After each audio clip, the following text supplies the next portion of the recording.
Assalamualaikum warahmatullahi ta'ala wabarakatuh. A'udzu billahi minasyaitonir rajim. Bismillahirrahmanirrahim. Al-Fatihatu bil qabul wa tamami kulli sulin wa ma'mul wa salahi sya'ni zahira wa batina fi dini wa dunya wal akhirah dafi'atan li kulli syar jalibatan li kulli khair lana wa liwalidina wa li ahbabina wa li masyaikhina wa li muallimina ma'a lutfi wal afiyah wa ala niyyati anna Allah yunawwir qulubana wa qawalibana ma'al huda wat tuqa wal afafi wal ghina wal mauti ala dinil islam wal iman bila mihnatin wala imtihan bihaqqi sayyidina waladi adnan wa ala kulli niyyatin salihah wa ila hadratil habib sayyidina Muhammadin sallallahu alaihi wa alihi wa sahbihi wa sallam. Al-Fatihah. A'udzu billahi minasyaitonir rajim. Bismillahirrahmanirrahim. Alhamdulillahirabbil alamin arrahmanir rahim maliki yaumiddin. Iyyaka na'budu wa iyyaka nasta'in ihdinas siratal mustaqim siratal ladzina an'amta 'alaihim ghairil maghdubi 'alaihim waladdallin. Amin. Hamdan li rabbin khassana bi Muhammadin wa anqadhana min zulmatil jahli wad dayajir. Alhamdulillahilladzi hadana bi 'abdihil mukhtari man da'ana ilaihi bil izni wa qad nadana labbaika ya man dallana wa hadana. Allahumma salli ala sayyidina Muhammadin al-fatih lima ughliq wal khatim lima sabaq nasiril haqqi bil haqq wal hadi ila siratikal mustaqim wa ala alihi haqqa qadrihi wa miqdarihi al-azim. Subhanaka la ilma lana illa ma 'allamtana innaka antal alimul hakim. Rabbi shrah li sadri wa yassir li amri wahlul 'uqdatam min lisani yafqahu qawli.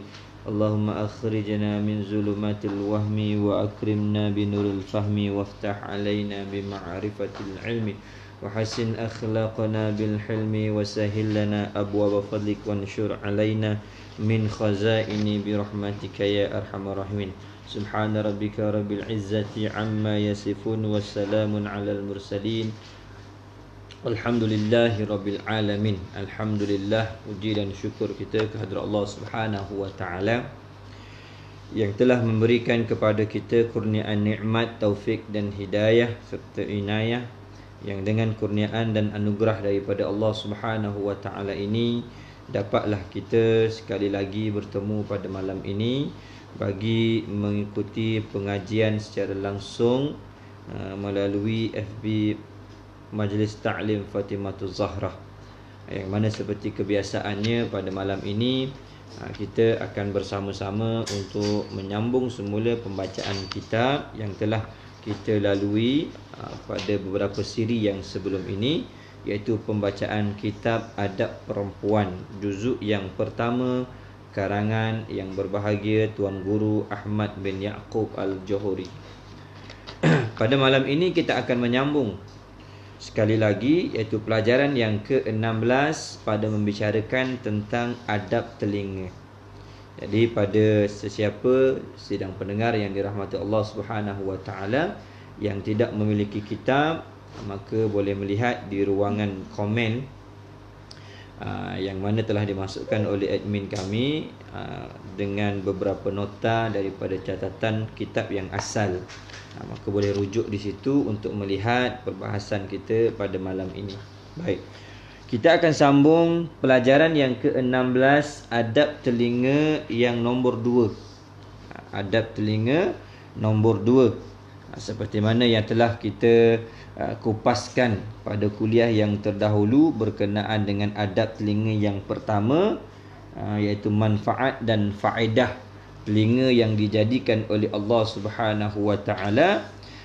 Banyak sangat kalau nak dinisbahkan kepada duniawi dan juga ukhrawi, maka banyak sangat nikmat telinga yang telah dijadikan oleh Allah Subhanahu wa taala.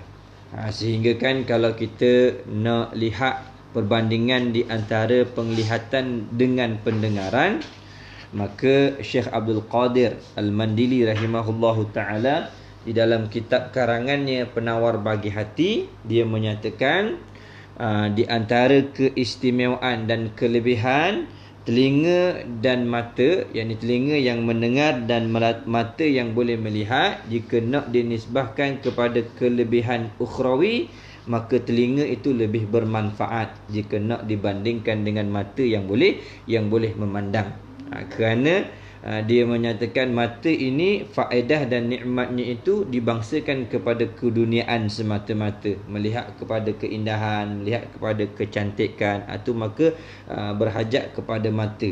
Tetapi telinga ni kelebihannya itu, manfaat dan faedahnya banyak dibangsakan kepada ukhrawi, iaitu kelebihan di akhirat. Kerana dengan sebab mendengar, walaupun matanya buta, maka banyak daripada manfaat-manfaat yang dia boleh terima.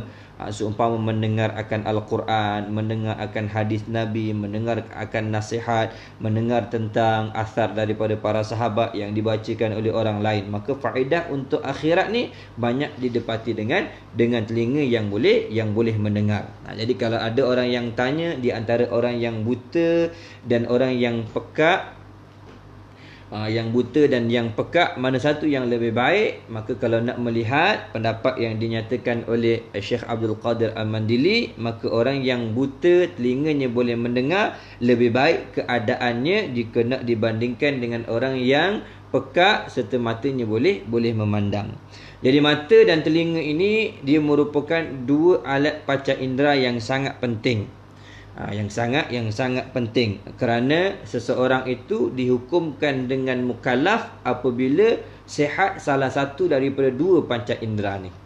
Seseorang itu tidak akan dikatakan sebagai mukallaf apabila kedua-dua panca indera ni tercedera ataupun cacat. Seumpama mata dan telinganya kedua-duanya cacat, matanya buta, telinganya pekak, tak boleh mendengar, maka ketika ini gugurlah keadaannya itu sebagai seorang mukallaf. Tetapi kalau salah satu daripada keduanya ini berfungsi, kalau dia buta tapi telinganya boleh mendengar, maka dia masih lagi dihukumkan sebagai mukallaf. Kalau telinganya pekak, matanya boleh melihat, maka dia masih lagi dihukumkan dengan mukallaf, disertakan dengan syarat-syarat yang lain, iaitu berakal, baligh dan sampai seruan dakwah.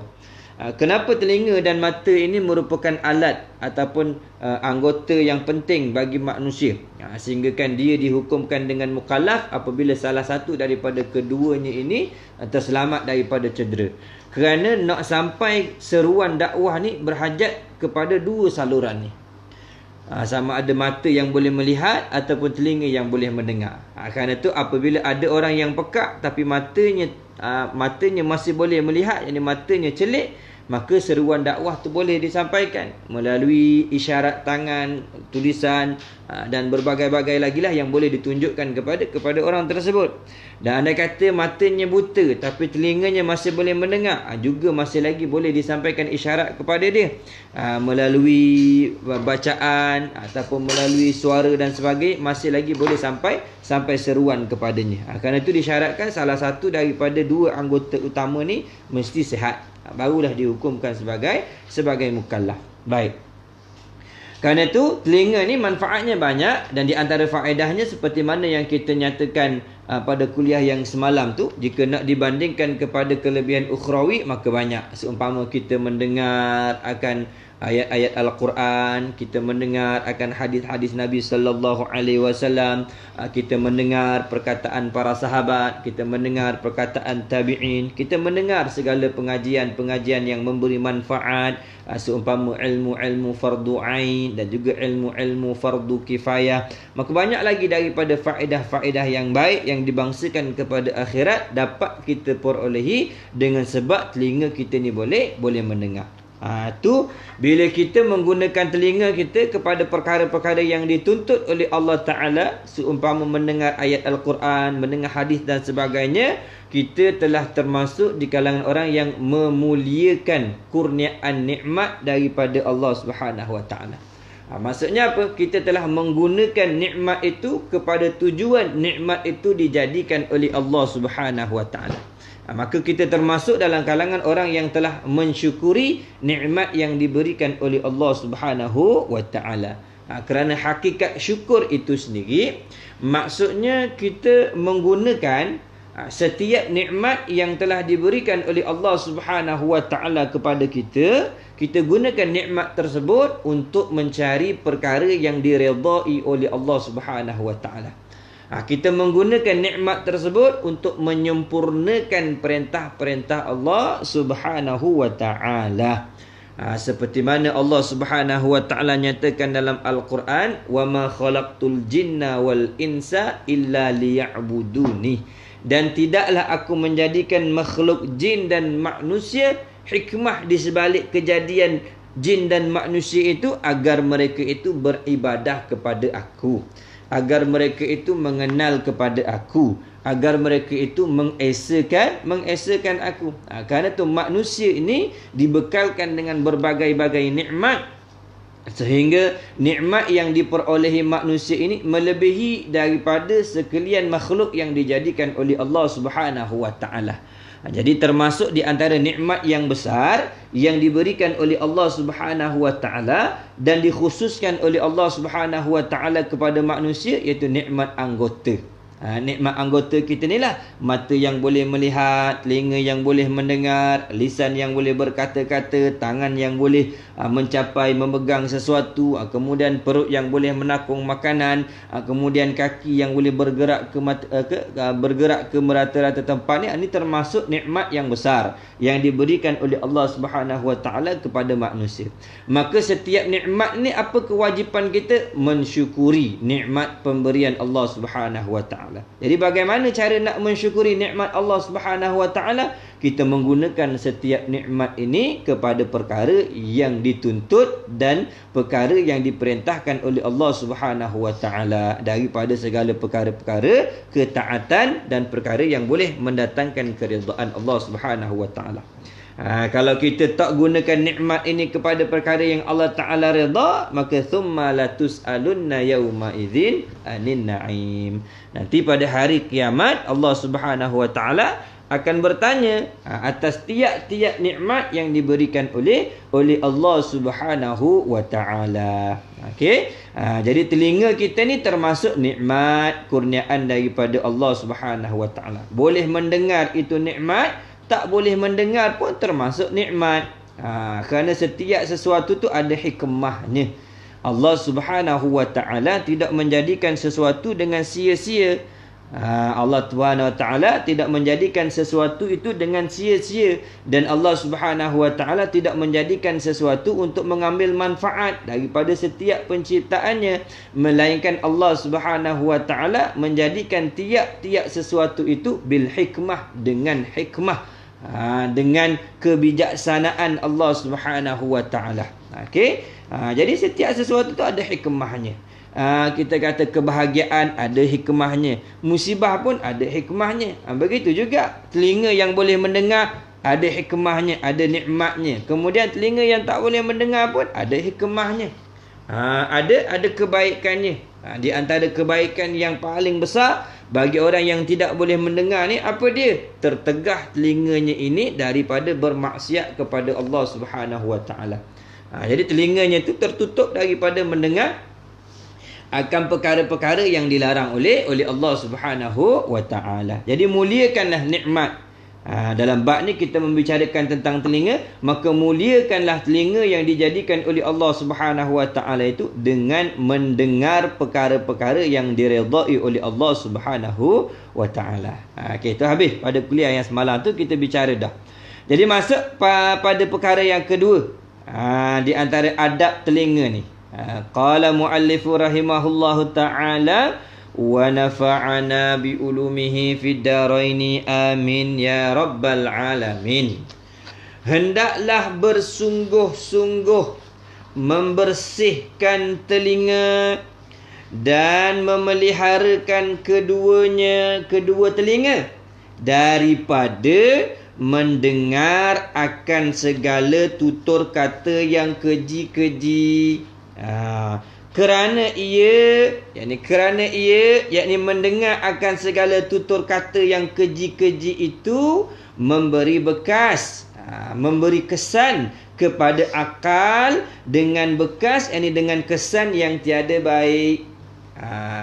Itu yang kedua. Apa kata dia? Hendaklah bersungguh-sungguh membersihkan telinga. Jadi bersih di sini bukan maksud bersih yang zahir itulah. Bersih dengan buang tahi telinganya, bersih dengan maksud mencuci daki-dakinya. Bukan tu yang dikehendaki pada adab yang kedua ni. Okey, bukan tu yang dimaksudkan.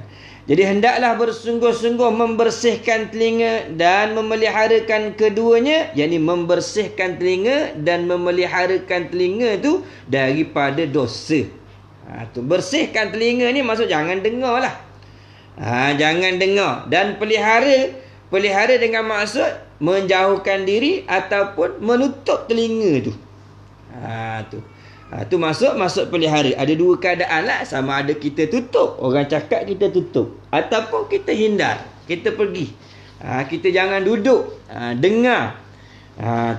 Tu maksud bersih dan memelihara. Jadi membersihkan telinga dan memeliharakan kedua telinga itu daripada segala maksiat dan dosa. Seumpama apa? Seumpama mendengar akan segala tutur kata yang keji-keji.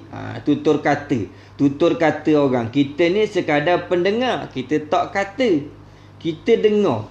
Jadi maksudnya kita umpama contoh dengar orang kata benda hak tak molek, umpama menipu, umpama mengumpat, umpama memfitnah, umpama mencela. Tu termasuk dalam perkataan-perkataan yang keji-keji lah tu. Perkataan yang dicela oleh Allah Subhanahu Wa Taala. Tapi kita tak cakap, kita dengar.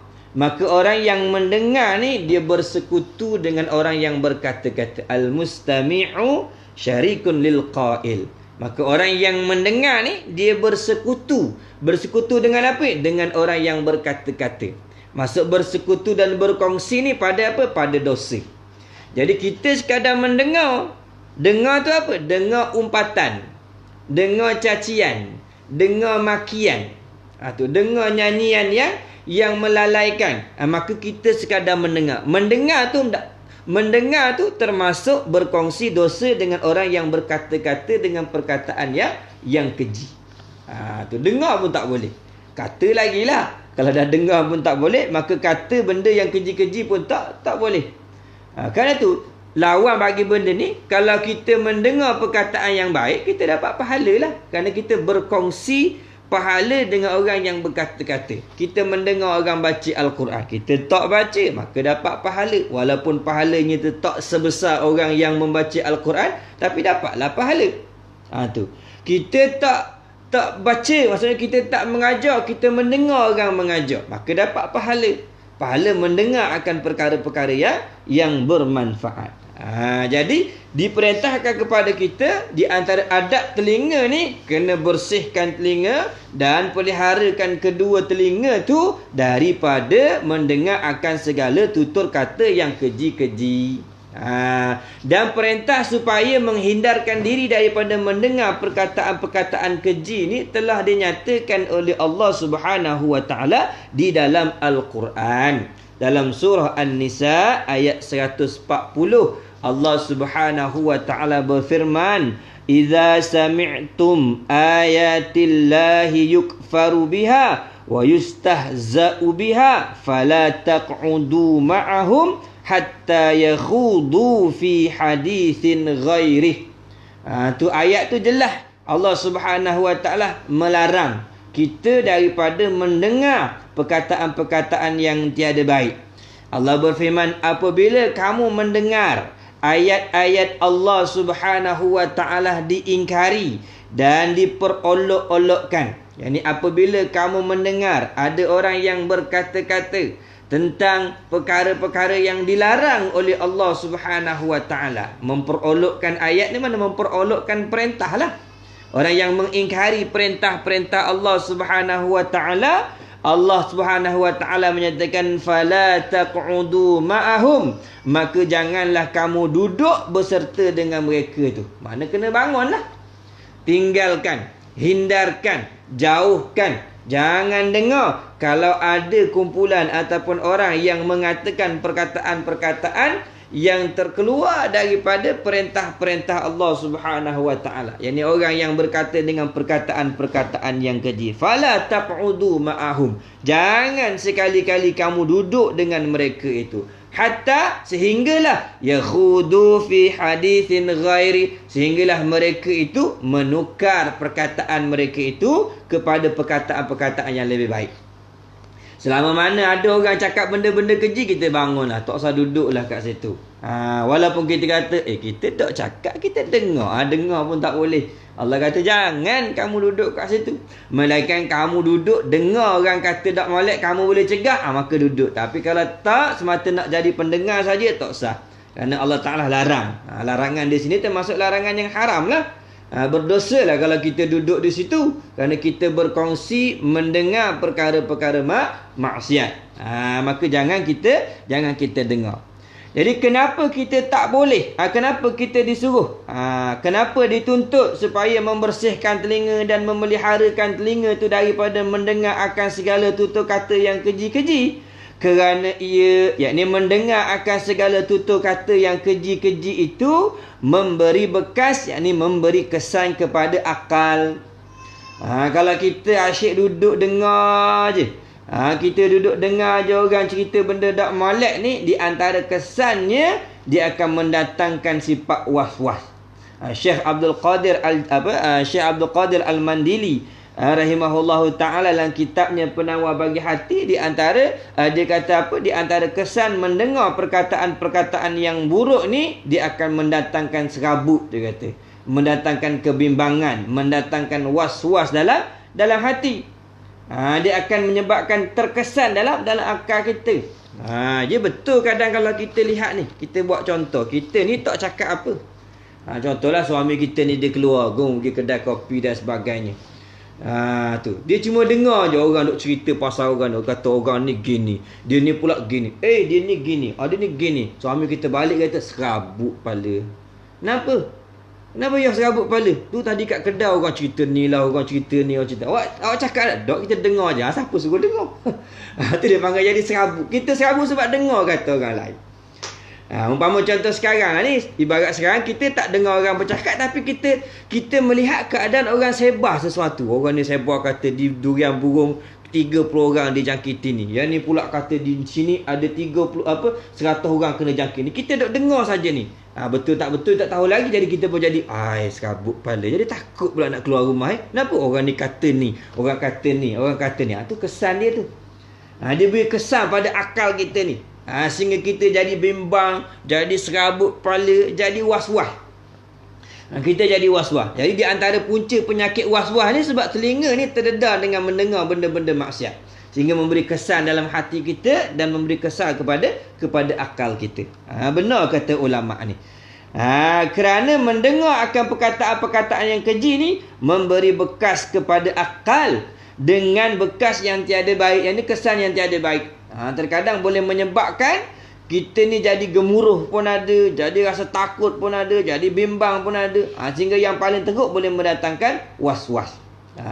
Tu kena ingat. Kerana tu Al-Imam Syafi'i rahimahullahu ta'ala, kalau kita ingat, pernah satu ketika kita ceritakan keadaan dia nak menuntut ilmu tu, mana Al-Imam Syafi'i rahimahullahu ta'ala ni, di antara kelebihan dia ni, kelebihan Imam Syafi'i ni, dia boleh ingat setiap apa yang orang cakap. Tak berhajat kepada ulang. Orang cakap ni ingat, orang cakap ni ingat, orang cakap ni ingat. Sehinggalah satu ketika dia keluar daripada rumah menuju ke kelas pengajiannya tu. Jadi sepanjang perjalanan dia nak pergi ke kelas tu, dia dengar macam-macam. Di pasar orang jual ni, dia ni orang jual ni, waktu jual ni, orang ni jual beli ni, orang ni cerita pasal ni. Bila sampai di tempat pengajian tu, dia tak boleh fokus kepada pengajian dia. Kerana apa? Kerana bila dia nak mula belajar tu, dia ingat semua orang ni jual ikan sekilo ni, orang ni jual buah ni, orang ni. Jadi dia jadi gangguan. Kemudian keesokan harinya bermulalah dia pergi ke kelas tu dengan menutup telinga dia, melainkan sampai di tempat pengajian. Kenapa? Beri kesan kepada akal tu Imam Syafi'i tu. Siapa macam tu sekali dia nak jaga pendengaran dia. Kita ni sebab itulah payah sangat nak lekat ilmu, payah sangat nak lekat ayat Al-Quran, payah sangat nak ingat nasihat dan sebagainya. Kenapa? Dimasuki dengan benda-benda yang tak sepatutnya kita dengar. Ni kita ngaji, nanti lepas ngaji ni pergi dengar orang nyanyi, pergi tengok cerita ni, waktu duduk ngumpat, mana nak berkat ilmu lekat kat kepala. Tak lah, banyak benda yang jadi gangguan dalam akal kita. Dah. Kerana tu mendengar perkara-perkara yang keji ni dia beri kesan. Beri kesan sangat. Sebab tu atas anak kita yang perempuan ni, nasihat kepada dia, jangan kamu dengar benda-benda hak dok molek-molek. Kerana apa? Memang kebiasaannya orang perempuan ni, dia suka duduk berkumpul, bercerita tentang orang lain. Jangan, walaupun duduk mendengar, jangan. Kerana apa? Dia akan memberi kesan yang tidak elok, terutama pada pembentukan akhlak dan peribadi orang tersebut. Okey? Jadi peganglah perkataan ulama ni. Baik. Yang ketiga, nasihat yang ketiga ataupun adab yang ketiga, apabila kamu mendengar seseorang mengumpat akan seseorang, maka janganlah bercampur pada perkataan yang jahat itu.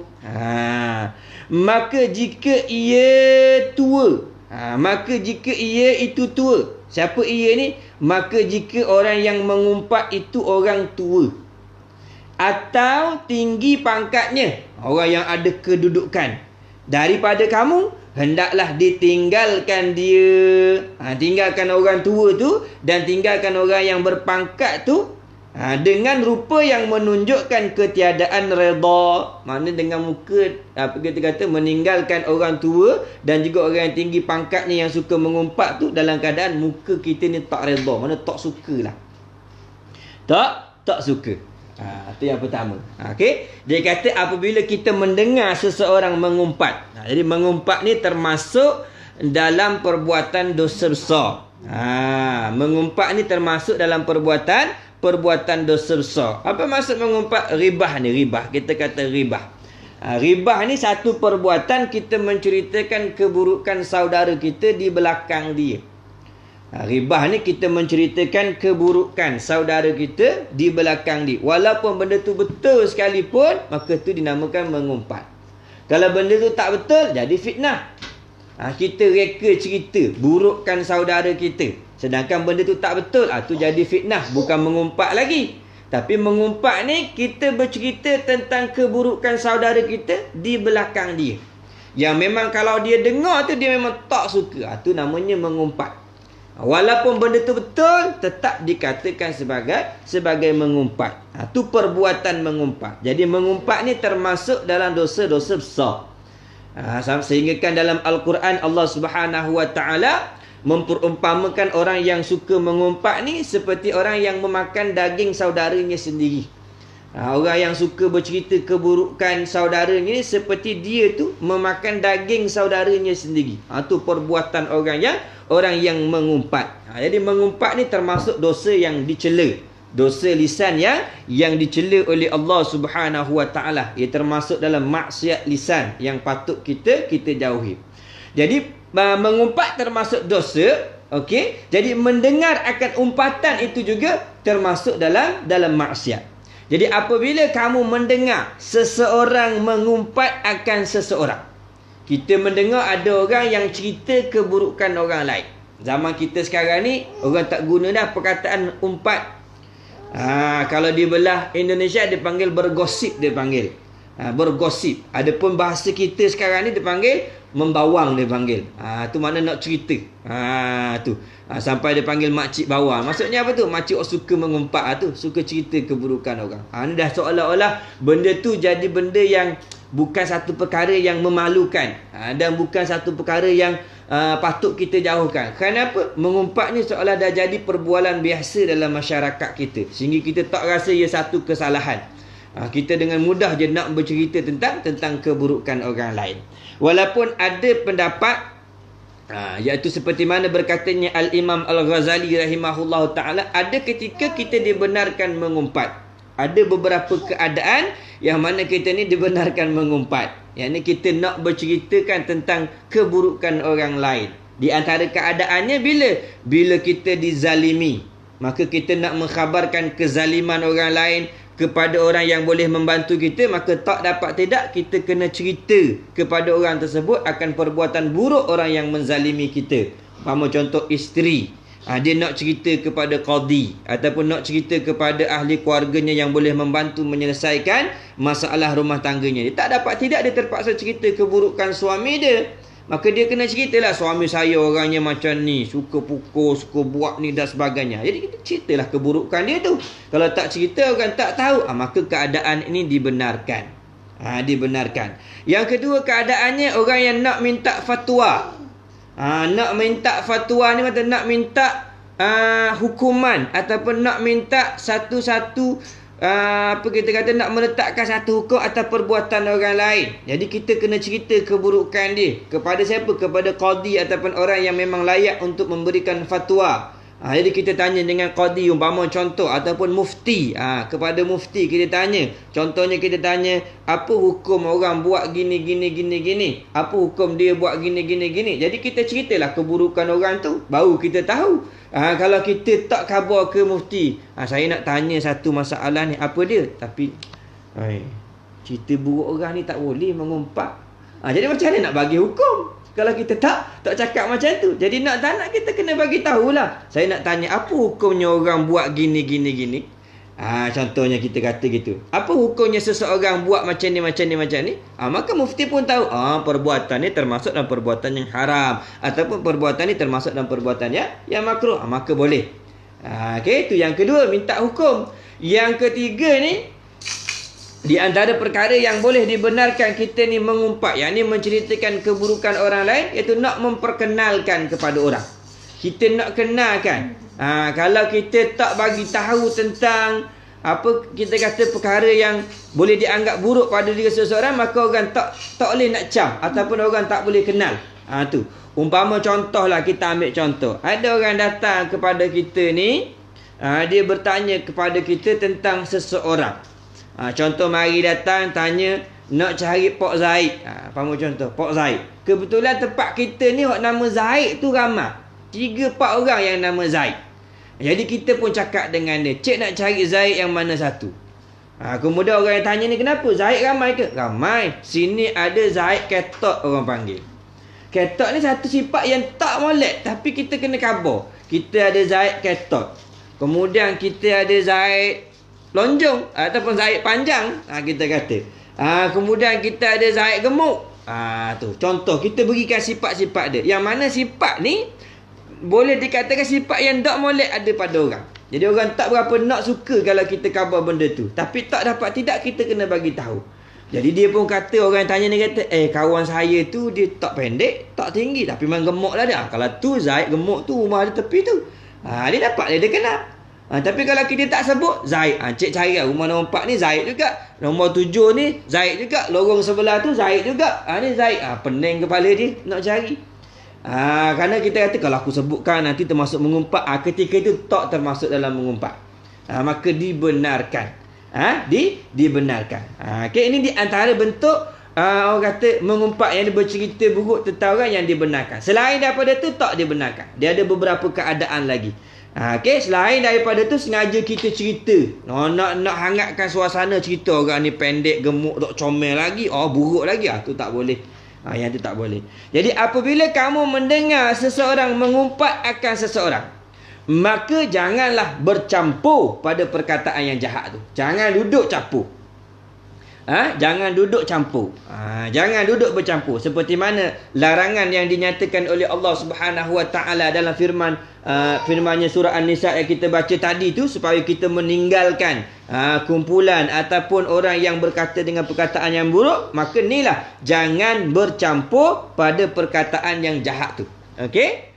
Maka jika yang mengumpat tu, maka jika yang mengumpat itu orang tua, yakni orang yang lebih tua daripada kita, orang yang lebih tua daripada kita, ataupun orang yang tinggi pangkatnya, orang yang ada kedudukan di sisi kita. Boleh jadi dia ahli keluarga kita sendiri, mak ayah kita sendiri ke, ataupun orang luar yang memang ada kedudukan lebih tinggi daripada kita. Kita ni pekerja je, tapi orang duk cerita mengumpat ni orang yang ada pangkat lebih tinggi daripada kita, orang yang ada kedudukan, ataupun tinggi pangkat ni orang yang ada kehormatan. Ini orang yang ada kelebihan pangkat nisbah dunia. Jadi dia kata, maka jika yang mengumpat itu orang tua ataupun orang yang tinggi pangkatnya daripada kamu, hendaklah ditinggalkan dia. Maka tinggalkan. Kalau dia mari datang nak cerita orang buruk, kita tinggal. Tinggal tu dengan menunjukkan rupa yang tiada redha. Mana kita tinggalkan dia dengan muka marah lah kita kata. Mula datang dia nak cerita, kita pun senyum. Ada mai datang. Tiba-tiba datang kat kita ni nak cerita pasal orang lain. Kita pun tarik muka. Itu tinggal dia. Tunjukkan pada dia yang kita tak suka keadaan tu. Tapi kalau kita nak cakap, takut dia marah kita dan sebagainya sebab dia lebih tua daripada kita. Ataupun dia tak terima. Ataupun apa kita kata, dia ada pangkat dan sebagainya, boleh mengenakan tindakan atas kita. Maka kita pun menzahirkan dengan muka kita yang kita tak suka. Ada kan setengah daripada orang, dia memang bersifat gitu. Dia tak cakap, tapi bila orang mari cerita, dia mari serabut. Tunjuk muka maka muka tak suka tu nampak. Kemudian dia bangun pun dia tinggal. Ini keadaan yang betul. Sebab nak mencegah kemungkaran ni, ada ketika Nabi kita Muhammad sallallahu alaihi wasallam dia perintahkan kepada kita, kalau kita mampu mencegah maksiat tu dengan tangan tu, maka kita buatlah. Tu kalau kita rasa kita ada kuasa, kita mampu cegah dengan tangan, maksudnya kita larang dia, maka dengan tangan. Kalau tak mampu, maka hendaklah dengan lisan. Kita cakap dengan lidah, kita nasihat kepada dia. Kenapa nak mengumpat ni? Kau tak molek nak mengumpat ni. Tu kalau kita mampu. Tapi kalau kita tak mampu, maka hendaklah kita ni mencegah kemaksiatan tu. Seumpama mengumpat dalam hati kita. Hati kita tak redha, aku tak suka orang mengumpat ni. Allah. Jadi rasa, apa kata, tak selesa rasa bila orang main mengumpat dan sebagainya. Jadi hati tak suka, muka pun menunjukkan reaksi benci.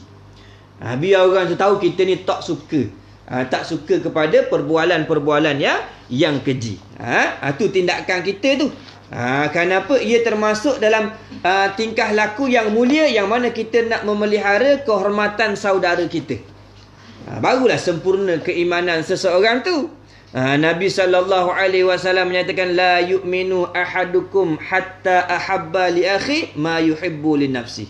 Tak sempurna iman seseorang tu sehinggalah dia mengasihi saudaranya seperti mana ia mengasihi dirinya sendiri. Kita suka tak kalau orang cerita tentang keburukan kita? Kita suka tak orang mengumpat tentang kita? Kita suka tak orang buat fitnah kepada kita? Kita tak suka. Kita akan merasa marah bila orang fitnah kita, orang mengumpat kita, orang caci kita. Kita tak suka. Keadaan kita tak suka tu mestilah sama kalau ada daripada kalangan saudara kita yang suka bercerita tentang keburukan saudara kita yang lain. Mesti kita tak suka. Tu menunjukkan tentang keimanan yang sempurna kita. Kalau kita rasa suka sehingga kita pun tumpang dengar, tumpang mengiyakan, maka kita ni termasuk orang yang tak sempurna imannya. Kenapa? Tak ada rasa kasih kepada saudara. Sepatutnya kita tak boleh biarkan kalau ada orang yang mengumpat saudara kita. Kita kena marah. Kita kena tegur kalau kita mampu untuk menegur. Sehingga Nabi SAW dia menyatakan dalam hadisnya tentang kelebihan orang yang membantah ataupun orang yang menghindari orang lain mengumpat tentang saudaranya. Nabi menyatakan, man radda an irdi akhihi raddallahu an wajhihin nara yaumal qiyamah. Siapa yang membantah ataupun menghindari umpatan yang ditujukan kepada saudaranya, bila orang datang kepada dia, orang nak mengumpat tentang saudaranya lain, dia kata jangan cerita pasal buruk orang, aku tak mau dengar. Tu dia menghindari, dia lawan, dia rak, maksudnya dia tolak umpatan tersebut. Maka Allah Subhanahu Wa Taala akan menghindarkan wajahnya daripada api neraka pada hari kiamat.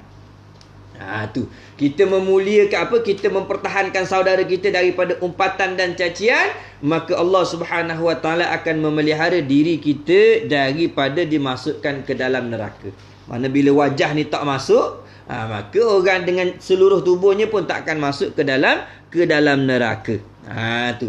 Di hadis yang lain, Nabi sallallahu alaihi wasallam menyatakan, man ughtiba indahu akhuhu fastata'a nusratahu nasarahu Allahu fid dunya wal akhirah wa man lam yansurhu azallahu Allahu fid dunya wal akhirah. Tu besar kelebihannya rupanya ni. Kita tak sedar. Rupanya kita halang orang daripada mengumpat orang lain tu, rupanya kelebihannya besar di sisi Allah Subhanahu Wa Taala. Nabi menyatakan, siapa yang mempertahankan saudaranya daripada diumpat di hadapannya, kemudian sekuat tenaga ia menolongnya.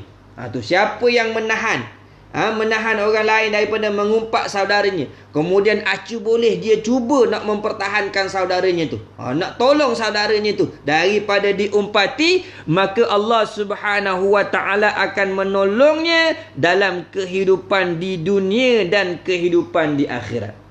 Di dunia dipermudahkan oleh Allah Subhanahu wa taala, di akhirat nanti akan mendapat kenikmatan yang lebih besar yang dijanjikan oleh Allah Subhanahu wa taala.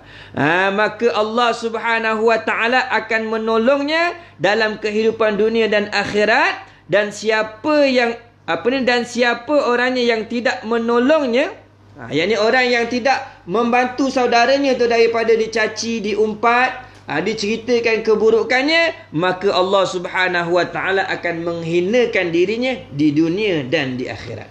Orang yang mengumpat tu dia dapat kehinaan dah. Ni orang yang dengar ni, yang tidak cuba mempertahankan saudaranya daripada diumpat dan dicaci ataupun diceritakan keburukannya, maka dia juga akan mendapat kehinaan ketika hidup di dunia, dan juga akan mendapat kehinaan yang lebih berat ketika hidupnya di akhirat kelak.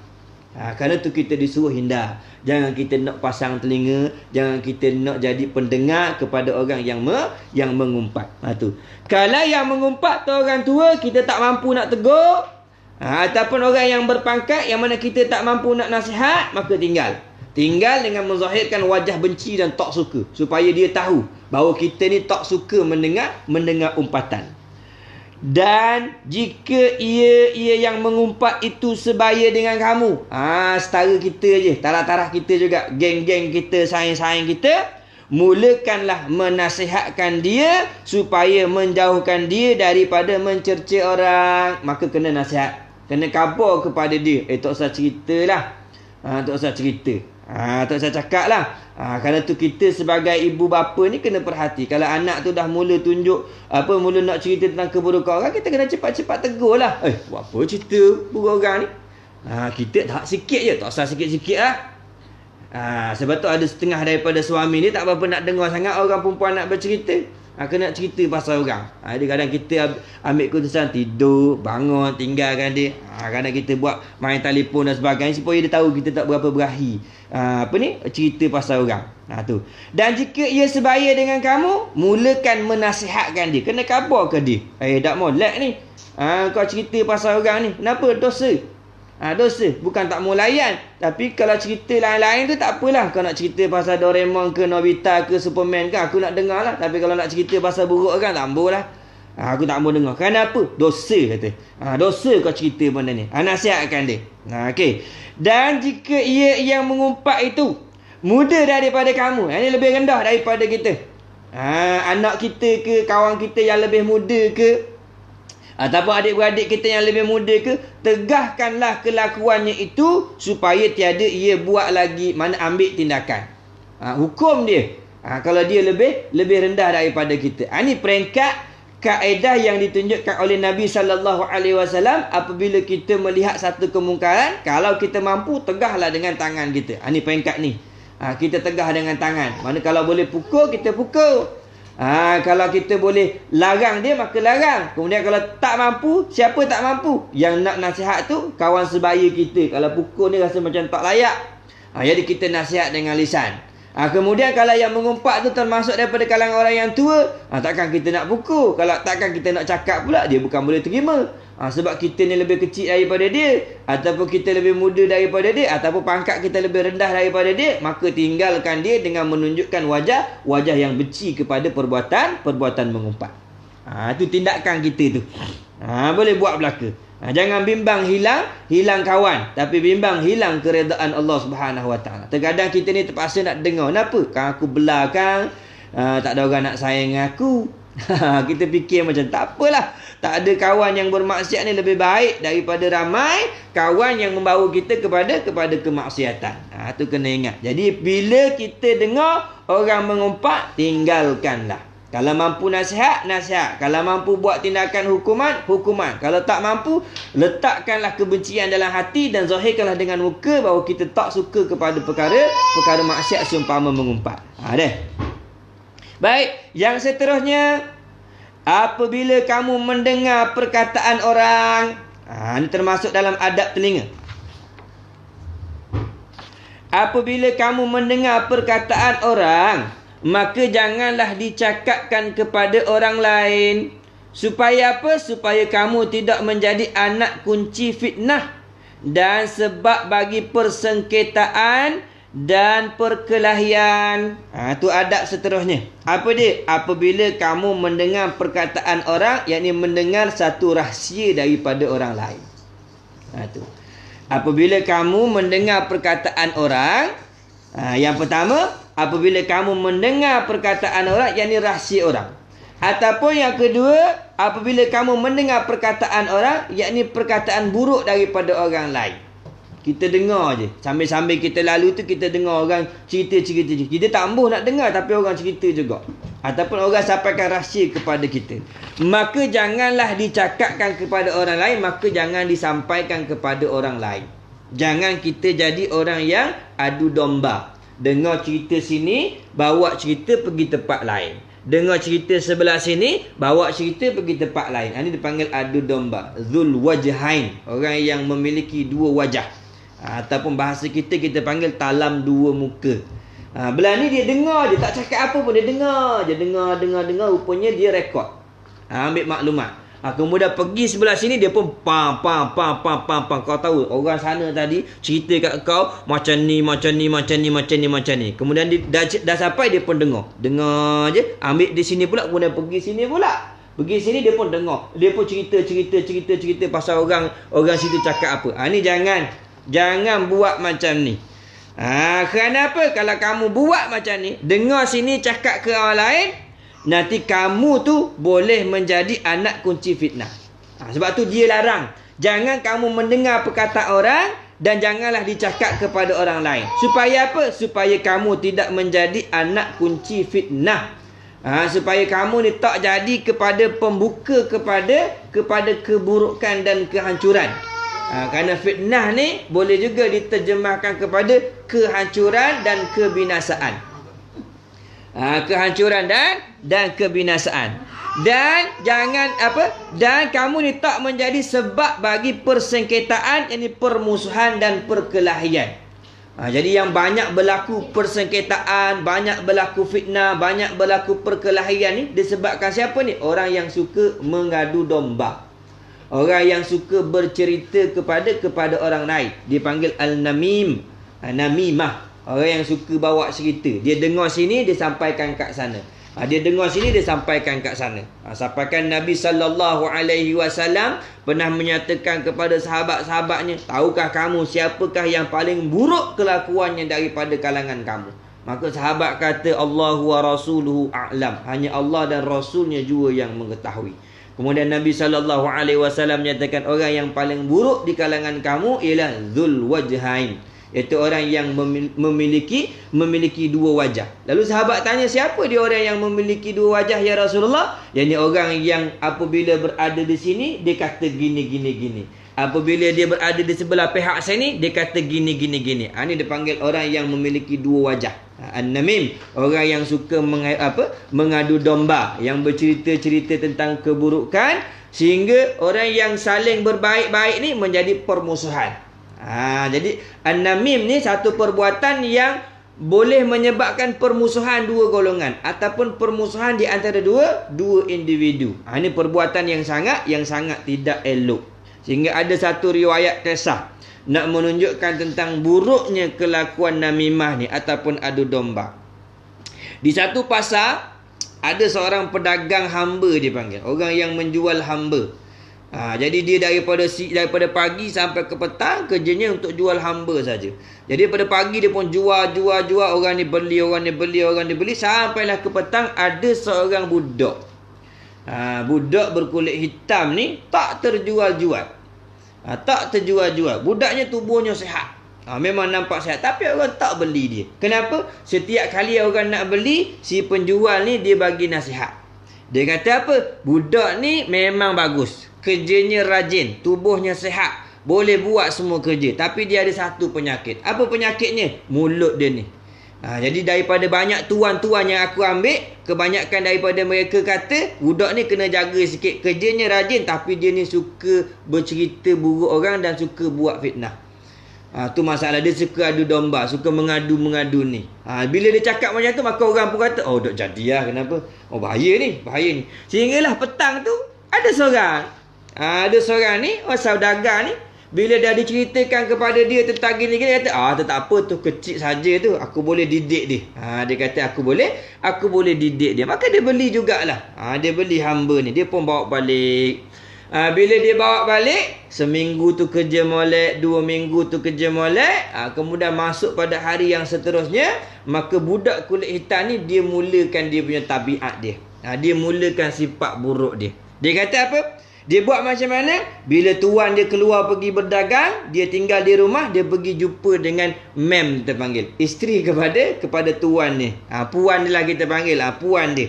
Isteri kepada tuan dia. Apa dia kata? Dia kata kepada perempuan ni, dia kata pada isteri tuan dia, dia kata, wahai puan nak tahu tak satu rahsia yang suami puan tak pernah bagi tahu? Jadi isteri kata, apa dia? Dia rajin keluar sebenarnya ni, berdagang ni bukan semata berdagang. Tetapi dia sebenarnya ada perempuan lain di luar sana. Dia dah bercadang nak menikah lain dan meninggalkan puan. Kemudian perempuan bila dengar je dia pun rasa sedih. Dia kata, tapi saya boleh tolong puan, dia kata. Budak ni kata, saya boleh tolong puan. Macam mana? Dia kata, tuan dengan syarat puan kena ambil beberapa helai daripada janggut tuan kalau dia tidur. Ambil janggut dia, nanti saya akan usahakan lah, seolah nak buat macam apa kita kata minyak pengasih macam tu lah. Jadi orang perempuan ni tak ada arah lah. Dia ni kurang mikir sikit. Jadi dia kata, tak apalah, kalau malam ni balik, nanti aku akan ambil beberapa helai daripada janggut dia. Kemudian budak ni pula, dia pergi jumpa kepada tuan dia. Dia kata apa? Wahai tuan, saya nak sampaikan sesuatu kepada tuan. Apa dia ni? Saya nak bagi tahu tentang aktiviti isteri tuan di rumah sewaktu tuan tak ada. Apa dia? Dia ada bersama dengan lelaki yang lain. Dia kata macam tu. Mana kau tahu? Ya, saya nampak. Kalau tuan tak percaya, malam ni isteri tuan tu dah merancang nak bunuh tuan. Waktu tuan tidur, dia dah merancang nak bunuh tuan. Tuan tak percaya, tuan tengoklah. Malam ni tuan tidur, jangan tidur betul-betul. Dia akan datang bawa pisau untuk bunuh tuan. Sebab dia dah rancang dah, saya dengar. Jadi tuan dia kata, okay, tak apa, aku nak tengok. Kemudian apa dia buat? Bila balik, tuan dia pun malam tu pura-pura tidur lah. Jadi orang perempuan ni, dia nampak je suami dia tidur tu, dia pun masuk bilik bawa pisau. Dia masuk bilik bawa pisau. Jadi dia masuk bilik bawa pisau tu bukan tujuan nak bunuh. Tujuan nak ambil janggut. Tapi tuan dia ni ingat pula, bila dia isteri dekat je, nampak isteri pegang pisau, dia pun buka mata, dia kata, betul lah kata budak tu, kau nak bunuh aku. Dia pegang tangan perempuan tu, dia ambil pisau, dia pun pergi bunuh isteri dia. Jadi isteri dia datang cuma nak ambil janggut saja. Tapi tuan ni sebab termakan perkataan pembantu dia tu, maka dia pun ingat betul lah isteri nak bunuh tu. Dia kata, betul lah kau ni ada hubungan dengan lelaki lain, kau nak bunuh aku. Malam dia pun dia bunuh isteri dia. Budak ni buat apa? Lepas tu dia pergi rumah keluarga perempuan. Dia kata dengan keluarga perempuan, tuan saya dah bunuh isteri dia. Dia bawa cerita lain pula. Dia kata, tuan saya dah bunuh isteri dia. Maka bila macam tu, keluarga perempuan ni pun mari. Keluarga perempuan ni mari, dia pergi serang lelaki ni, dia bunuh lelaki ni. Dia budak ni pula pergi pula belah keluarga lelaki. Dia pergi belah keluarga lelaki, dia kata apa? Tuan saya ni dah dibunuh oleh keluarga perempuan. Tak tahu atas masalah apa, maka keluarga lelaki ni, keluarga perempuan telah menyerang tuan saya ni sampai dia mati. Jadi keluarga lelaki ni dengar tak puas hati, satu kumpulan pergi. Lalu berlaku peperangan dua keluarga ni. Jadi apa jadi pada hamba ni? Dia bebas. Dia bebas macam tu je. Dia senang goyang kaki. Orang lain duk balah bunuh sama sendiri. Ini bahaya namimah. Bahaya bercerita tentang benda yang buruk. Mereka-reka cerita ni. Fitnah tu. Jadi kata janganlah. Jangan sampai macam ni. Jangan kita ni jadi punca ataupun jadi anak kunci kepada fitnah. Jangan sampai fitnah tu terjadi sebab apa? Sebab mulut kita. Sebab tu bila kita ada dengar cerita pasal orang dan sebagainya, tabayun, selidik dulu. Betul tak betul cerita ni? Kalau tak betul, tak usah sebar lah. Tak usah cerita ke orang lain. Nanti jadi perbalahan. Ni yang banyak jadi fitnah sehingga datangkan kebimbangan, datangkan kerisauan. Ni zaman kita sekarang ni lah orang yang suka sebar fitnah ni. Dapat je kat kita, betul tak betul, kita pam. Tahu-tahu pak keluar daripada MKN, Majlis Keselamatan Negara. Ni palsu. Awak dengar tu kadang bila dapat benda palsu dia tak selidik dulu, dia pun rasa sudahlah, durian berung 30 orang dah ni kena COVID dekat kita ni, kita pulang musang je. Padahal berita tu berita palsu. Ni. Ada waktu kita kena tapis dulu betul-betul. Jangan sampai kita jadi pintu, jadi kunci ataupun membuka kepada fitnah. Tu. Baik. Kemudian dia kata, janganlah kamu merisik-risik mendengar percakapan orang, kerana bahawasanya ini dibilangkan khianat dan kelakuan yang keji, lagi menyalahi peraturan orang yang beradab. Tu kita sengaja nak dengar. Tajassus dia panggil. Nak cari tahu tentang orang. Orang duk buat dua, kita duk ngendeng sengaja nak dengar apa cerita ni. Orang tak mahu dah beritahu ke kita, tapi kita duk cari ataupun kita sengaja pergi selidik. Kita sengaja gendap. Kita sengaja pergi nak dengar perbualan orang. Dia kata jangan nak merisik-risik. Jangan nak cerit-cerit dengar lah. Akan percakapan orang lain. Kenapa? Kerana perbuatan mencuri-curi dengar ni termasuk dalam perbuatan khianat lah. Perbuatan khianat, perbuatan orang yang tak amanah. Tu perbuatan khianat, mana perbuatan orang yang tak amanah. Dan kelakuan yang keji, buruk sangat kelakuan ni. Kerana terkadang kita ni mendengar benda yang tak tepat. Kita tak mendengar secara keseluruhan. Sebab curi-curi dengar ni bukan benda yang dengar dengan jelas. Benda yang tak pasti, kita curi-curi dengar. Selalu kita dengar macam tu. Kau dengar daripada mana? Adalah khabar angin. Tu tak boleh dengar lah kalau orang cakap macam tu. Kalau kau dengar daripada mana berita ni? Adalah orang ni kapur, orang ni pula dengar. Tak usah ambil berita tu. Malaikat kata, aku dengar betul. Memang telinga aku dengar. Dia cakap macam tu. Dan aku ada situ. Aku nampak perbuatan tersebut. Dan aku dengar apa yang dia cakap. Tu lain cerita. Ini kita cuma dengar. Tu panggil curi-curi dengar. Kita sambil-sambil melakak, sambil-sambil makan, orang belakang duk cerita, kita pun sosok kita tak jadi makan, dengar. Tu kita bawa cerita ke orang lain. Jangan. Tak usah nak curi-curi dengar lah. Lagi-lagi kita hidup berjiran ni, kita nak dengar orang sebelah tu cerita apa dan sebagainya. Tak payah. Tu bukan tugas kita. Kena ajar anak perempuan kita jangan ada sifat macam ni. Janganlah kamu merisik-risik mendengar percakapan orang, kerana bahawasanya ini iaitu mendengar ataupun merisik-risik mendengar percakapan orang tu termasuk dalam perbuatan khianat dan kelakuan yang keji, lagi menyalahi peraturan orang yang beradab. Orang yang beradab tak macam ni. Orang yang memiliki adab yang baik ni, acu boleh dia tinggal benda-benda yang boleh mendatangkan zon, sengkaan. Acu boleh dia tak ambil ada sengkaan-sengkaan buruk ni. Kalau kita setakat dengar ujung-ujung telinga ni, mana tak nyata lagi. Tak boleh. Jangan kita ambil berita yang datang daripada hujung-hujung telinga, daripada sumber yang tak nyata dah. Kerana itu menyalahi peraturan orang yang beradab. Habis itu sebahagian daripada adab telinga. Kemudian cara nak bersihkan telinga. Ini dipanggil pembersihan secara zahir lah. Yang tadi dipanggil bersih secara maknawi, kita panggil. Macam mana nak memelihara daripada maksiat, maka tu cara dia. Jangan dengar orang mengumpat, jangan mendengar benda fitnah, jangan kita nak merisik-risik dengar percakapan orang lain. Itu dia panggil nak jaga, nak bersihkan daripada maksiat. Adapun membersihkan telinga secara zahir, dia kata yang pertama, hendaklah membersihkan telinga dengan pengorek telinga. Telinga kita ni kena bersihkan. Kemudian bersihkan tu dengan pengorek telinga umpama tulang. Umpama tulang lah. Tulang ataupun sesuatu yang memang direka untuk membersihkan sesuatu yang ada dalam telinga. Tapi jangan guna putik kapah. Putik kapah ni dia bukan membersihkan telinga, tapi dia semakin menolak kotoran masuk dalam telinga. Putik kapah kita bersihkan, dia makin tolak masuk. Jadi daki tu semakin banyak di dalam. Jadi hendaklah telinga tu dibersihkan dengan pengorek telinga umpama tulang. Kerana tu disarankan oleh doktor-doktor supaya kita ni ada waktu sekurang-kurangnya 3 bulan sekali ataupun setengah tahun sekali. Tu pun lama dah tu. Pergi cek telinga, bersihkan tarik telinga ada dalam ni. Terutama pada anak-anak yang kecil tu. Okey. suruh tengok telinga tu. Terkadang dia ada alat dia ni. Kalau tak ada pengorek telinga ataupun pencokek telinga ni, kemudian kalau lagi klinik tu dia ada ubat dia, ubat titik. Kita titik kat telinga malam tu, waktu tidur gini ngiring. Nanti esok pagi tu akan keluar lah. Daripada sisi-sisi ataupun tahi-tahi telinga kat dalam tu. Kena keluarkan. Okey. Dan mengelap akan dia, yang akan telinga tu. Lap bahagian dalam. Sebab telinga kita ni jangan dibiarkan dalam keadaan basah. Ia tak molek kalau telinga dalam keadaan basah. Kerana kalau telinga masuk air, kita kena keluarkan. Jangan bagi basah. Kemudian kalau lepas mandi tu ambil tuala, kita keringkan dalam tu. Kerana kalau basah tu dia lebih banyak menyerap kotoran. Dia nak kena biar kering je. Kalau basah banyak menyerap kotoran, jadi dia akan menyebabkan tersumbat. Tu kena bersihkan. Okey. Dan mengelap akan dia akan telinga tu. Bila? Pada ketika bangun daripada tidur. Bangun daripada tidur, waktu kita mandi ataupun kita berwuduk ke, ketika itu kena lap.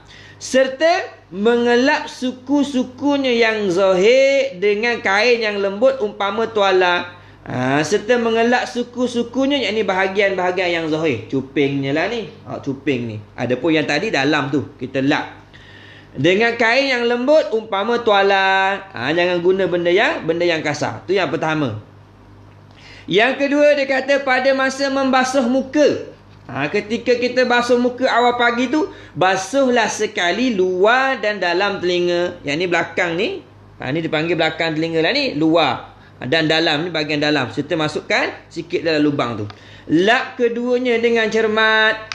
Kerana apa? Kerana melalaikan pada membasuh keduanya itu, jadilah ia suatu sebab yang mengurangkan pendengaran, yakni pekak. Dengan sebab kita tak jaga luar dan dalam telinga kita ni, sama ada dalam yang nisbah cuping ni dan dalam je betul tu dalam lubang tu, kalau kita tak bersihkan, dia boleh jadi sebab kepada kurang pendengaran. Kenapa? Banyak sangat sesuatu yang menyumbat telinga ni sampai dia tutup bahagian lubang yang boleh sampai suara kepada gegendang. Kerana tu kena bersihkan. Ini dipanggil bersih secara zahir. Tu. Okey. Dan yang ketiga, hendaklah perempuan menjauhi daripada memakai anting-anting yang panjang. Tu perhiasan boleh bagi perempuan. Anting-anting ni termasuk perhiasan bagi perempuan. Tapi dia tak boleh tunjuk ke orang. Terutama orang lelaki. Mana boleh tunjuk? Sebab telinga ni termasuk bahagian aurat yang kena tutup. Okey? Kena tutup.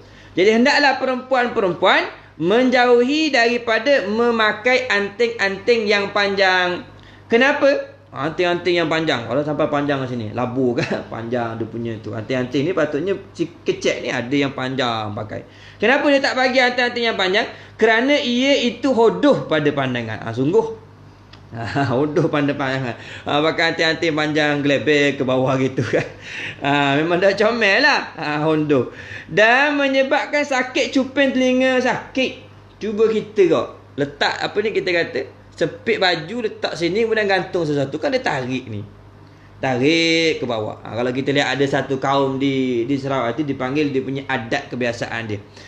Daripada lubang tu kecil, bila dia pakai tu sengaja dia beratkan sehingga manjang jadi lubang besar. Itulah orang perempuan kalau anting-antingnya panjang, lama-lama dia jadi panjang. Jadi tak comel sebenarnya. Jadi tak cantik. Okey. Sebab tu dia tak bagi pakai anting-anting yang panjang. Kerana hodoh pada pandangan dan menyebabkan sakit cuping telinga. Tu. Dan terkadang-kadang melukakan, boleh sebab luka. Tu kalau anting-antingnya kecil, lubangnya kecil, kemudian diletakkan anting-anting lebih berat. Sebenarnya memang tak cantik sebenarnya. Orang tak pandang pada yang panjang tu, orang pandang pada keadaan cupingnya yang tertarik tu. Jadi lama-lama akan menjadi luka. Atau meleweh. Meleweh ni maksudnya dia jatuh ke bawah lah. Meleweh. Melorot. Nak melorot tak boleh juga kata meleweh. Nak kata meleweh. Seolah macam gelebeh kita panggil. Dia jatuh ke bawah gitu. Itu satu keadaan. Tapi ada juga yang katakan meleweh ni, kalau kita lihat pada dobek yang dinyatakan dalam kitab ni, meleweh ni seumpama orang yang belagak. Nampak macam orang sombong. Orang sombong, anting-anting panjang ke bawah gitu. Jangan. Itu di antara adab.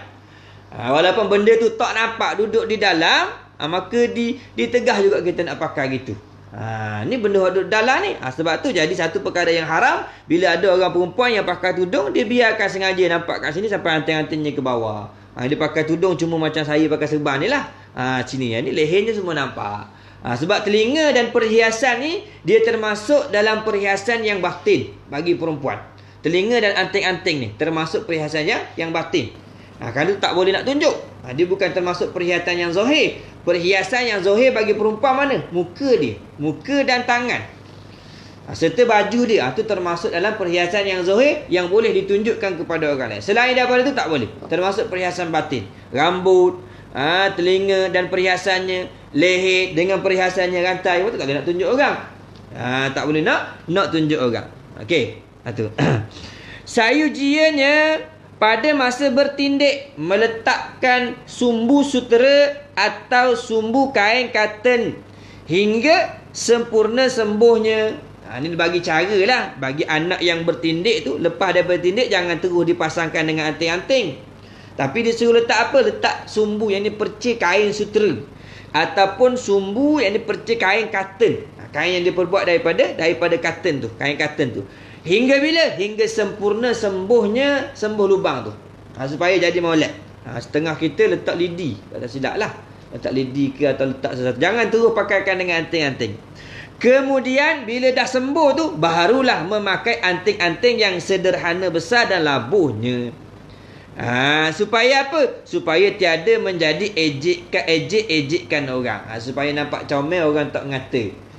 Kalau kita suruh dia pakai anting-anting yang besar lagi labuh, orang akan mengejek lah. Apa benda pakai gitu, besar sangat tu. Macam Mak Datin orang panggil. Contohlah kita kata ni. Jadi barang ejekkan. Okey. Dan yang seterusnya, maka bunyi meriam dan bunyi-bunyi yang kuat itu melemahkan pendengaran. Maka dari sebab itu hendaklah dijauhkan daripadanya. Jangan dengar bunyi letupan lah ni. Jangan dengar bunyi letupan. Seumpama bunyi meriam ataupun bunyi-bunyi yang kuat. Bunyi yang kuat seumpama orang pukul tong ke dan sebagainya. Apa juga bunyi yang kuat tu, jangan kita dengar secara terbuka. Kenapa? Melemahkan pendengaran. Sebab tu tak boleh nak dengar mercun. Betul benda yang kita tak boleh nak dengar, kerana boleh merosakkan pendengaran ni. Gegendang kita boleh jadi rosak. Maka dari sebab tu hendaklah dijauhkan daripadanya. Jangan dekatlah kalau ada bunyi-bunyi bising-bising macam tu. Segala bunyi yang membingitkan telinga. Baik. Dan adalah bunyi-bunyian pancaragam. Bunyi-bunyian pancaragam. Ada band, ada panggil band ni pancaragam orang main tu lah. Tu. Dan segala bunyi-bunyian yang lain itu menguatkan pendengaran. Yang ni daripada alatan-alatan muzik yang dibenarkan untuk kita dengar. Dia boleh menguatkan pendengaran. Umpama kita dengar bunyi daf, dong, dong, dong, dong. Tu tak kuat sangat. Adapun kalau bunyi trompet yang pep, tu buat pecah telinganya tu. Tu tak boleh nak dengar. Bunyi pancaragam maksudnya bunyi sesuatu yang berirama. Yang berlagu tu dia boleh menguatkan pendengaran. Okey. Maka dituntut mendengar akan dia. Maka disuruh kita dengar. Ni band ni bukan band pancaragam yang hari apa kita panggil, hari kebangsaan ataupun hari sukan sekolah tu. Tu ada pancaragam juga yang tu. Yang dengan trompet besarnya, kemudian dengan dung dung dung dung, kita tak dengar, tak boleh. Memang bukan kata kuat pendengaran, makin sakit pendengaran dia. Maksud band ni maksudnya lagu-lagu. Lagu-lagu yang tanpa suara lah, mainan-mainan alat muzik yang dibenarkan untuk kita dengar. Maka dituntut akan dia dengar. Kalau kita rasakan seronok je dengar bunyi alunan piano ke, ataupun orang main apa ni, yang seruling tu ke, yang pakai buluh tu, tu kan kita sedap dengar. Bunyi yang boleh menguat pendengaran. Akan tetapi janganlah mendengar nyanyian. Tapi dia tak bagi kita untuk mendengar nyanyian-nyanyian ataupun alat-alat muzik yang diharamkan. Tu tak boleh. Dia kata tak boleh lah. Jangan mendengar nyanyian. Nyanyian ini nyanyian yang melalaikan.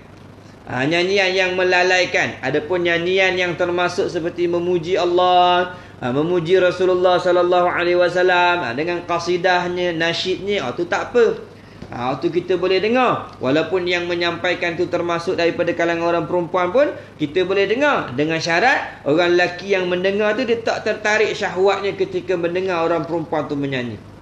Tapi kalau dah orang berkasidah, orang baca Asmaul Husna dengan berlagu orang perempuan, orang lelaki dengar boleh terbangkit syahwat, gila tu kita kata. Tu kalau orang pesen gitu tak boleh dengar langsung suara perempuan.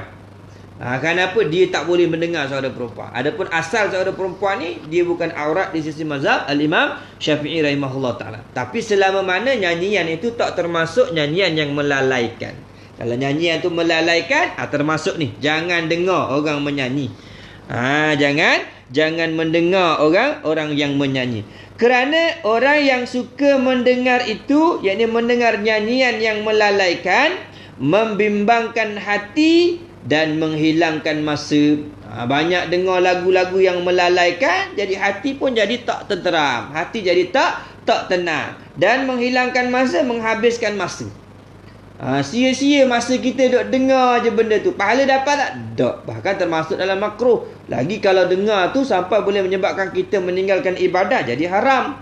Jadi bazir gitu je masa kita dengar benda-benda yang tak berfaedah. Sedangkan kalau kita mendengar orang berqasidah ke, ataupun orang membaca Asmaul Husna ke, orang baca Al-Quran, tu tak menghilangkan masa. Walaupun sambil mendengar tu kita tak buat apa-apa, duduk saja je dengar orang baca Al-Quran, dengar orang berqasidah, dengar orang baca nasyid yang boleh membangkitkan hati untuk taat kepada Allah Ta'ala, dapat pahala. Tak sia-sialah waktu tu. Kenapa? Berjalan dengan melaksanakan ibadah kepada Allah dengan telinga. Okey? Lagi membinasakan kekuatan dan memecahkan fikiran. Tu. Jadi dengar nyanyian-nyanyian ni, dia boleh mengurangkan ataupun merosakkan kekuatan fikiran. Boleh menyebabkan kurangnya akal kita ni untuk berfikir. Dan juga boleh menghilangkan hafalan, dan juga boleh memecahkan fikiran. Ini boleh membingungkan akal kita.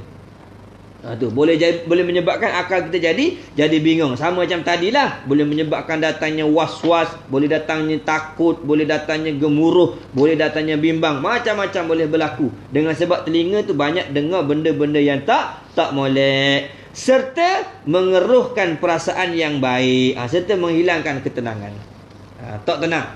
Kerana tu kita lihat ada ketika irama muzik ni buat kita rasa seronok je nak dengar. Sebab dengan alunan lagunya yang perlahan, kemudian dengan suara orang yang membacanya ataupun orang yang menyanyikan tu dengan nada yang lembut, jadi kita pun jadi tenang. Beat kita tu slow je. Tapi kalau kita lihat muzik-muzik di zaman kita sekarang dengan terjeritnya, dengan alat muziknya, orang yang dengar tu pun jadi hardcore, jadi macam seolah memberontak juga. Umpama lagu black metal dan sebagainya, lagu rock jerit sana jerit sini, jadi diri tu terpengaruh dengan alat muzik tu. Dengan alat muzik, dengan suara, dengan bentuk nyanyian yang menjerit-jerit tu, dia boleh merubah tingkah laku tu. Tu penting. Itu kesan daripada mendengar sesuatu yang kuat, ataupun mendengar nyanyian-nyanyian yang melalaikan sehingga mempengaruhi akan perangai dan kelakuan dia. Jadi jagalah telinga tu. Jangan sampai kita dengar benda-benda yang tak molek. Okey. Jadi gunakanlah telinga kita untuk mendengar segala perkara-perkara ketaatan yang diperintahkan oleh Allah Subhanahu Wa Taala. Maka tu sebahagian daripada adab telinga yang perlu kita aplikasikan dalam kehidupan kita, dan juga yang perlu kita ajarkan kepada anak-anak kita. Sebab tu sewaktu daripada kecil, perdengarkanlah anak itu dengan perkataan-perkataan yang baik. Sebab tu dituntut oleh para ulama, bahkan diajar oleh Nabi kita Muhammad sallallahu alaihi wasallam, sejak daripada dalam kandungan tu, bacakanlah ataupun sebut-sebutkanlah perkataan-perkataan yang baik, seumpama membaca Al-Quran ke, kita berselawat ke, membacakan hadis. Ketika bayi tu dalam perut dah disuruh dah buat benda tu.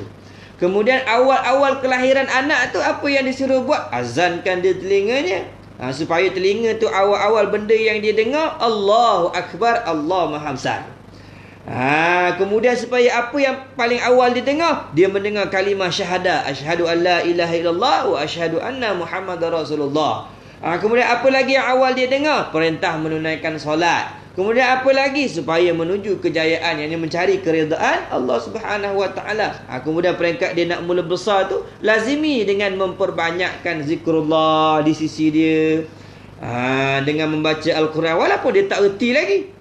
Kerana apabila telinganya daripada kecil sudah dengar benda-benda hak baik-baik, akan mempengaruhi kehidupan dia sampai ke besar, insya-Allah. Dia akan membesar menjadi orang yang soleh dan solehah di sisi Allah Subhanahu wa taala. Tapi kalau daripada dalam kandungan tu dah didengarkan dengan dung, keluar pun melompat-lompatlah anak tu nanti. Tu kena ingatlah. Sebab tu kita tengok mak-mak kita kalau dodolkan anak ni, yang dikeluar daripada mulut tu perkataan yang baik-baik lah. La ilaha illallah ke, ataupun dia berselawat ke sallallahu alaihi Muhammad ke, ikutlah. Supaya anak tu dia terdodol dengan kalimah-kalimah yang baik. Jangan nyanyikan lagu-lagu yang melalaikan dia, sehingga dia besar nanti jadi orang yang lalai kepada Allah Subhanahu wa taala. Itu peranan telinga. Jadi masukkanlah sesuatu yang baik kepada telinga anak ni daripada kecil dengan kalimah-kalimah Allah, dan bacakanlah atasnya itu hadis-hadis Nabi sallallahu alaihi wasallam, dan bacakanlah juga atas dirinya itu kisah-kisah orang-orang yang soleh. Mudah-mudahan akan mendapat keberkatan atas bayi itu dan juga mereka daripada kalangan anak yang mula nak membesar. Okey. Habis sampai situ dulu. Jadi insya-Allah kita akan sambung nanti pada adab yang seterusnya, iaitu adab kedua tangan. Itu sambung insya-Allah malam besok kalau tidak ada apa-apa arah yang berintang. Wallahu a'lam. Subhanakallahumma bihamdika asyhadu an la ilaha anta astaghfiruka wa atubu ilaik. Bismillahirrahmanirrahim. Alhamdulillahirabbil alamin wassalatu wassalamu ala sayyidina Muhammadin asyrafil anbiya'i wal mursalin wa ala alihi washabihi ajma'in. Allahumma ighfir lana dhunubana wa liwalidina wa limasyayikhina wa limuallimina wa li ashabil huquqi alaina wa li jami'il muslimina wal muslimat wal mu'minina wal mu'minat bi rahmatika ya arhamar rahimin. Sallallahu ala sayyidina Muhammad wa ala alihi washabihi wasallam. Alhamdulillahirabbil alamin. Assalamualaikum warahmatullahi taala wabarakatuh.